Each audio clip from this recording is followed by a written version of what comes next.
In this video, I'm going to show you how to scale in Affinity. Now, there's a bunch of different ways to scale, but the easiest ones are the ones I'm going to show you right now.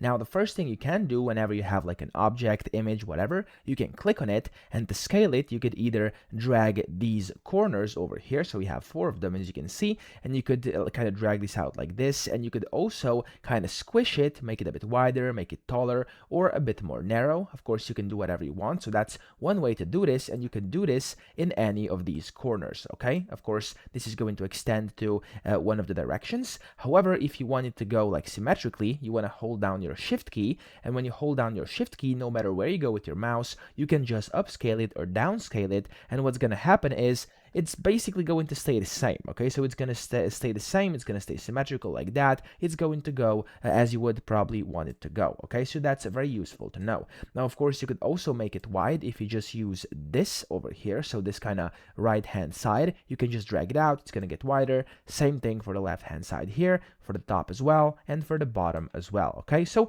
that's first thing you can do to actually scale. However, if you would like to scale the entire document, you could do that as well by clicking document up top, go into where it says setup, and then clicking on document setup, and then here you can go ahead and change the dimensions, so you can go ahead and change the page preset, etc.